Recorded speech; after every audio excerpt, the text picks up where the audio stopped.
Today on Dodson's Corner, the roles are reversed. You guys love to hate on all of our takes, so we asked you guys to give us your biggest UFC hot takes, and we get to react to them. And oh boy, I am so ready to clap off on all of you. I haven't heard that one in a while. Clapping off. We're starting it off with our biggest fan, Britisher. He has a few hot takes here for us. Jan beats Pereira pretty clearly 29-28 and got robbed. I will drop the ban hammer on you. Don't ever say that again, all right? Stupid take. Stupid take. I mean, look, it was a close fight, very close fight. But do you really want Jan to be your light heavyweight champion? Yeah, this is just trying to get a reaction out of us. True. All right, next, Max Holloway above Aldo, all-time GOAT. I have Max above Aldo. Oh, yeah. That's not a hot take. That's not a hot take. You're getting a little tame, you're Britisher. We love you, but Step up your game. we are fired up right now. I just took about 800 milligrams of caffeine. Islam is already top 5 all-time. I think that's fair. I think I had him too high. I think 5 or 6 is like Yes. about. Well, the issue is that you want to have him above Volk, and Volk's so high. You know, if you have 2 wins over a guy... True. The next one you're not going to like. Michael Morales has more chance to become UFC champ than Carlos Prates. You're That's delusional. Crazy. That's crazy. I think that they're both great, but there's just something about Prates. He has that swagger. He has that killer mentality. His aura, bro. Aura. Like, come on. That's the most important thing. We care about aura. we care that he's going to be able to clip farm the whole entire UFC welterweight division. Exactly. So I'd have to disagree. The next one might even be worse. Sean Brady is underrated. No, he's very properly rated, I would say. Yeah, I don't think he's underrated or overrated. I don't think that he's good enough to be top 5, but he's top 5 because he earned it. You know what it all depends on? It depends on how that Gilbert Burns win ages. Because if Gilbert Burns falls off a cliff, like I think Gilbert Burns was still in his peak when he fought JDM. Yeah. And he looked completely different in that Sean Brady fight. So if Sean Brady goes out and wins a decision against Leon, then I'm like, all right, holy crap, he's legit. But also at the same time, Gilbert Burns is not the guy that he was a few years ago that brought Khamzat Chimaev to a decision. No. He's far from that guy. He took a lot of damage. Yeah, and finally, this guy is just absolutely glazing Jan Blachowicz. 2020 Jan Blachowicz would have been a really hard fight for 2020 Jones and maybe would have beaten him. That's crazy. Look, all of John Jones's career, they had people saying this was the guy to beat him, and they never did. Yeah. You cannot go back in time and say this person would have beat John Jones. There is no person in history other than Dominic Reyes on that one fateful night who would have beaten John Jones. Not even DC, a top 10 fighter of all time. No, he's just too good. Yeah. Just accept that John Jones is too good. Thanks, Britisher, but I think you're just trying to get a reaction out of us. We still love you, though. Yeah. All right. You want to take away the next one? This is a whole paragraph. Yeah, You wrote a short story. Story time from Duds Hates You. Not so hot take. Bo Nickel is way too overrated. Bro striking is worse.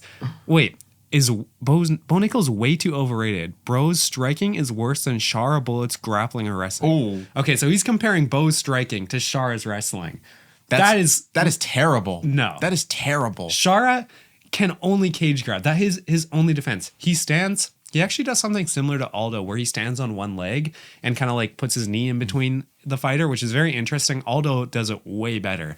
Shara, he has such bad grappling and wrestling. It's not even funny. If he goes up against any competent grappler, wrestler, jiu-jitsu practitioner, he's getting submitted. Easily. I don't care if he's from Dagestan. I don't know how they say he's from Dagestan. I don't think he actually is. I think Bro put that on his resume as a lie. Show me a picture of him and Khabib together. He ain't in the hot tub. He is not getting invited to the hot tub. You have to have 2 eyes. He has Dagestani blood. That sooner or later will make a difference. Well, the other guys with Dagestani blood they're doing a lot better than Shara. Yeah, maybe outside of Ikram. The more entertaining fights that he has to offer in comparison to Bo's, for example. So yeah, obviously Shara Bullet's more entertaining than Bo Nickel. We're ready to move on from that. Hold on. Your average wrestler is more, your average striker is more exciting than your average wrestler. Like, that's just a fact. Obviously, the guy that has never gone to the ground once inside of the UFC is more entertaining than the collegiate wrestler, like the best collegiate wrestler of all time. This. Not to mention the way more entertaining fights he offers in comparison to Bo's, for example, boring ass fighter when he can't overwhelm their opponent with wrestling. His performance against Paul Craig was miserable. If you talk the talk, you got to walk the walk. I do think he talks his game up way too big. Bo Bickle? Bo Bickle. Oh, yeah, but I think that's part of sports. Everyone in sports should believe that they're the best fighter in the world. True. And if you don't believe you're the best fighter in the world, you're never going to be the best fighter in the world. Yeah, and that Paul Craig fight, like, you can say it was a bad performance. Bro's still 30-27. Yeah, he won. He didn't lose a single round. So it was just a battle of an overhand. Yeah. Just throwing spam. This hot take just like hurt my brain because the English wasn't too great in it either. We had to paraphrase. You ready for this one? Yeah. Jace8976. Hot take. Pantoja beats decidingly. I don't know why the decidingly needs to be there. DJ if he returned. Like, we need to step up our English, guys.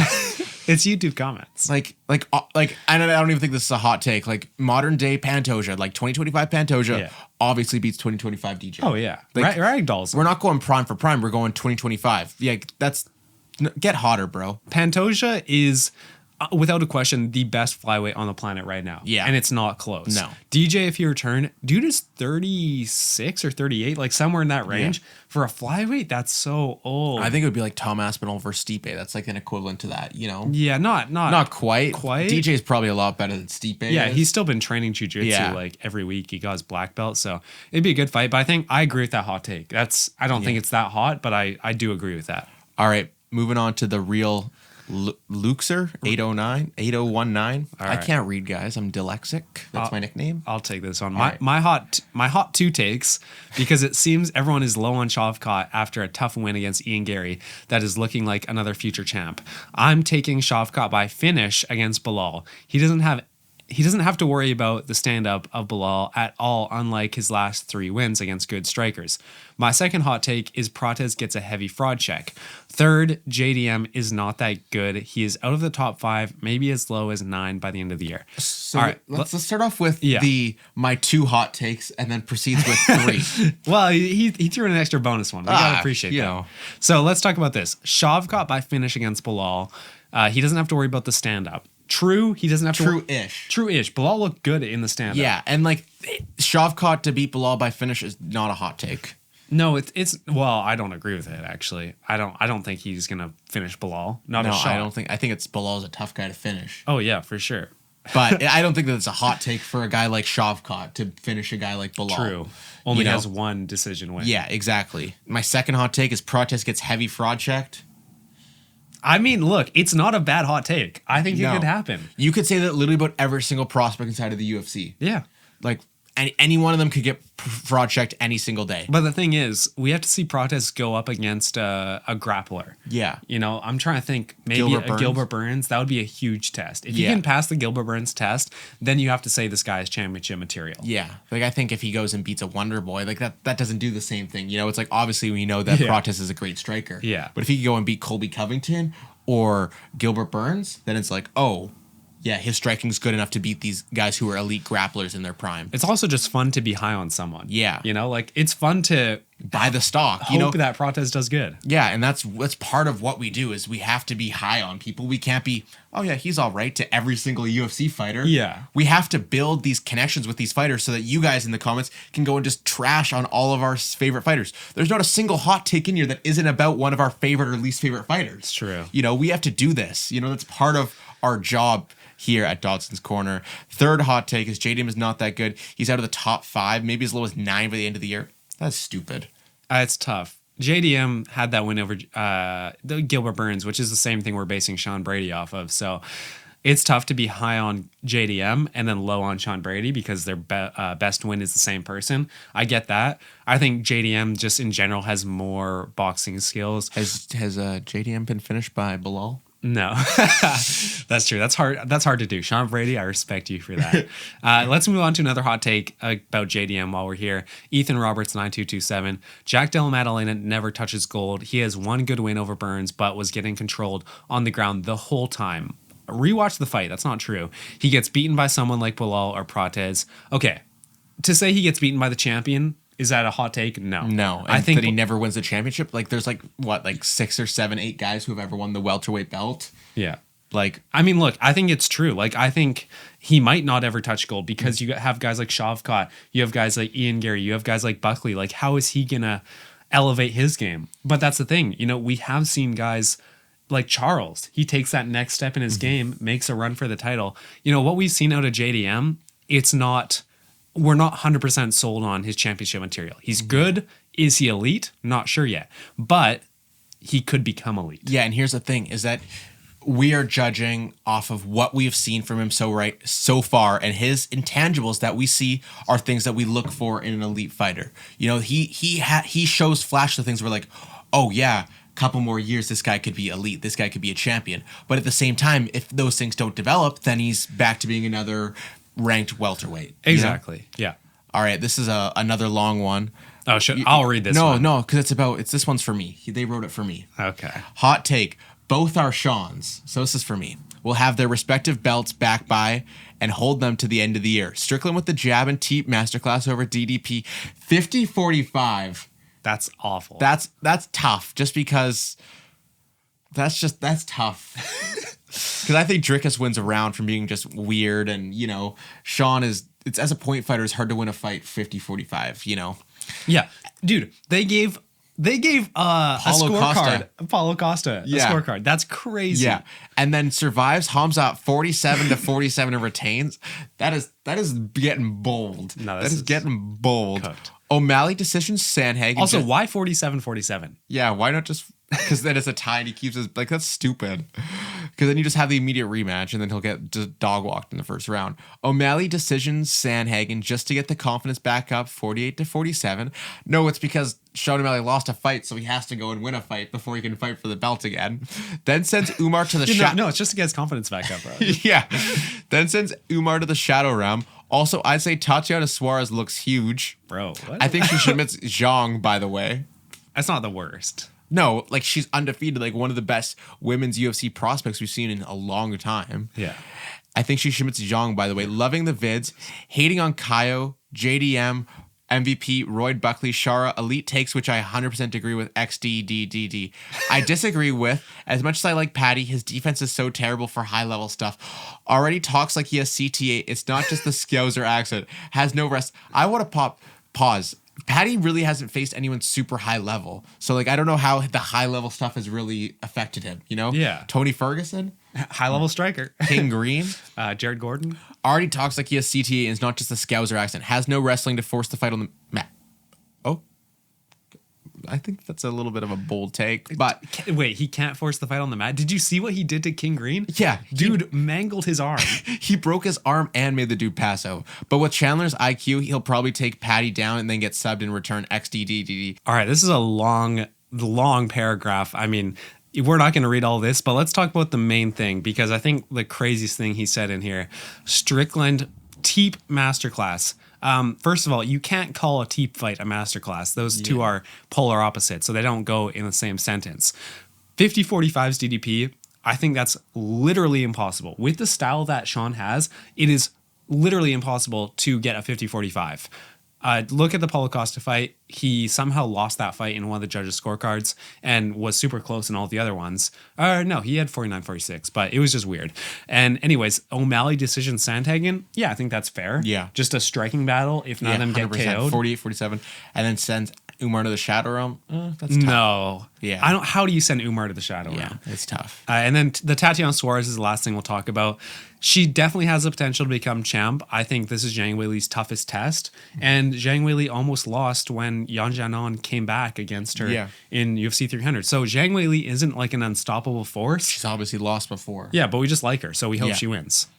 All right, let's move on. We have Darth Maul 8278. Hot take. Shara is extremely underrated by the hardcore fans, and he will be MVP. Then someone like Costa, Vittoria, or Cannonier. Not a hot take. Names the three easiest people in the division. Yeah, like name Michelle Pereira too. Like, why don't we name some lightweights in there too? Like Shara, maybe Shara is underrated, but I think that, like we just talked about, we have to take sides to fighters. You know? Is he underrated? Bro's in the rankings. Yeah, I think he's overrated by the rankings. I think from fans, he's probably properly rated for his level. Yeah, like some people love him, some people don't like him. Yeah, this next fight's going to be huge for him. You know, he's fighting an actual UFC fight. There's a big difference between Petrosian and MVP. Or Olachechuk or Tricoli. Yeah. Like, he has had no high-level fights yet. Yeah. Petrosian was close, and he was losing in strikes. Let me remind you, a striker was losing in strikes. Yeah. Bugger Milo. Hot take, Joaquin Buckley would have beaten Khabib at 170. Strong, explosive fighter that can close the distance and stuff the takedown and sprawl. First off, you're talking about two guys from different weight classes.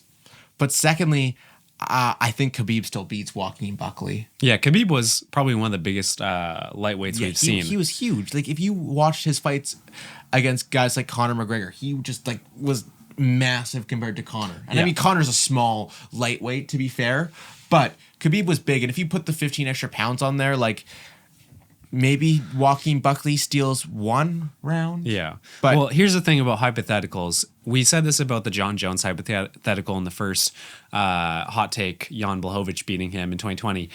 Like, you can always say, oh, he's the more explosive fighter. He can sprawl.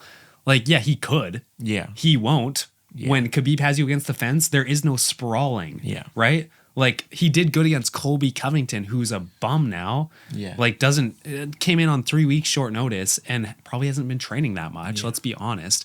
You cannot say Joaquin Buckley beats 29-0 Khabib, who has lost 2 rounds in his whole career after beating Colby Chaos Covington. I don't care if it's at 170. It could be at 185. Yeah, and realistically, Khabib's probably bigger than Colby fighting size. Yeah, you know, honestly. like Colby's so little. Yeah, I dude think legit fights at 170. Khabib 5'11", I think Colby is, or 5'10". he's so little. Yeah. Another Jan Blachowicz hot take. What is with our fans and this Jan Blachowicz guy? I don't know. And none of them Because we always talk about how old he is. And now no one ever be wishing him a happy birthday though. It's at a Britisher. From Sebastian Kolasinski, my hot take, Jan Blachowicz wins in March on the London card and fights the winner of Ankalaev versus Pereira and ends the year with the light heavyweight strap. So let's start with the London card. I think he probably has a better chance at winning than losing against Carlos Ulberg. Yeah, the guy who has zero gas tank. Yeah. Ulberg has a zero gas tank, and we really haven't seen him up against a guy on the caliber of Jan Blachowicz. Yeah, and prime Jan Blachowicz, I think, dismantles Carlos Ulberg. Oh, yeah. But Jan Blachowicz, who's 67 years old now. 68th birthday today. Everyone go down in the comments. Wish Jan Blachowicz happy 68th birthday. I can't wait for the next time he's mentioned.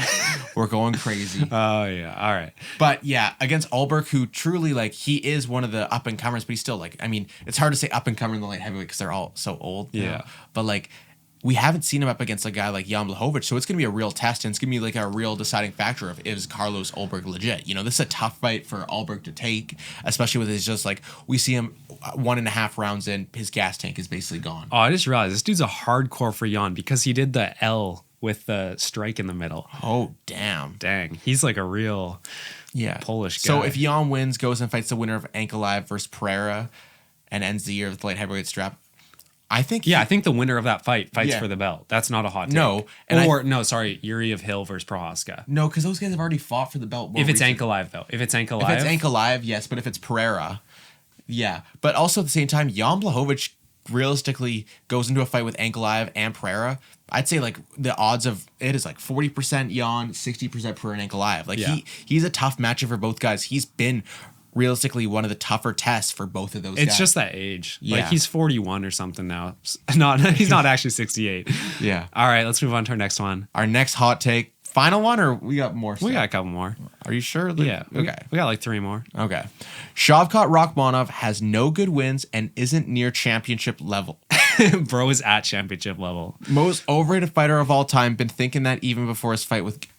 Like, come on. Like, isn't even near championship levels. He just won a #1 contendership fight. Against an undefeated, the biggest combined undefeated score of all time. Yeah, like, that's awful. Move on to the next one. Hot take. Robert Whittaker goes through with his plan to move up to light heavyweight, fights Jan Blachowicz, then gets a magical title shot. I wouldn't be magical. No. And takes Alex Pereira to decision.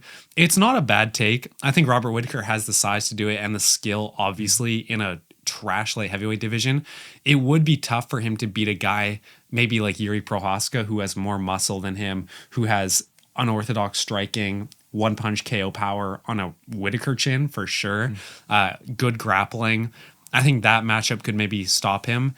Even a Jan Blachowicz fight. Like, Jan Blachowicz is just a big dude. It'd be a tough fight. But if he could win and get to a Pereira title shot, that'd be... I think the UFC would like that. Pereira versus Whittaker. They'd be 100% on board for that. Yeah. Yeah. I actually am a fan of the Whitaker move up to light heavyweight because I don't think that he could beat any of the 3 guys ahead of him in middleweight. All right, hot take: Brian Battle would beat Buckley and Ian Gary in a 5-round fight. What are you smoking? No. What are you smoking? Brian Battle, his conditioning is not good enough for that. He just lost against Randy Brown. Let's be real.